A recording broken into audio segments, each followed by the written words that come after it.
Bà,ជំរាបសួរថ្ងៃនេះខ្ញុំមានការបង្ហាញមួយទាក់ទងទៅនឹងការធ្វើ 3D text មានន័យថាជាអក្សរ 3D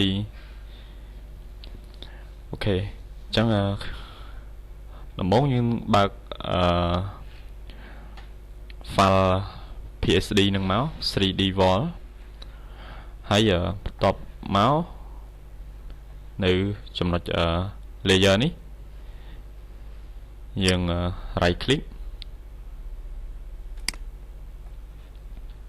ហើយយកពាក្យថា edit content អូខេ keep layer អូខេតបមក layer មួយនេះគឺជា layer ដែលគេសម្រាប់រួចទៅហើយអញ្ចឹងយើងមិនអាចធ្វើការ edit បានទេถ้าយើងយកមកកែអត់បានហើយបានអញ្ចឹងយើង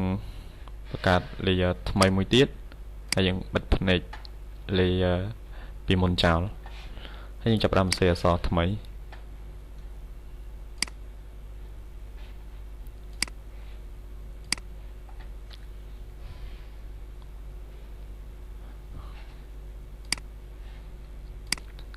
ជ្រើសរើស font ណាដែលយើងពេញចិត្តមកខ្ញុំឧទាហរណ៍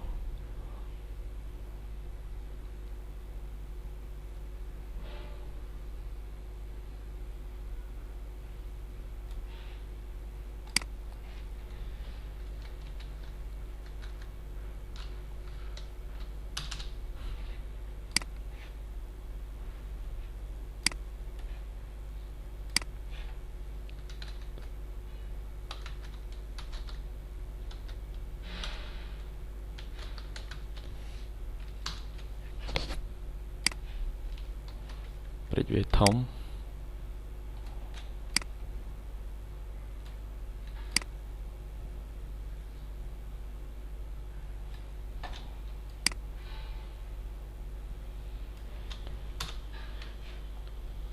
សូមចុច Ctrl A តមកទៀតធ្វើវានៅចំកណ្ដាលអូខេហើយ Ctrl D មកវិញអូខេបន្តមកទៀតចុចលើ file ហើយយកពាក្យថា save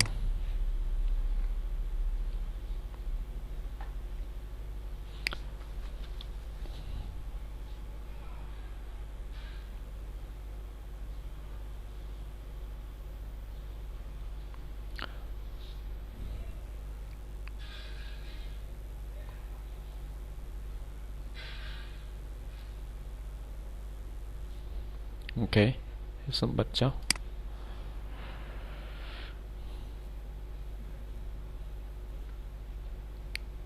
អូខេ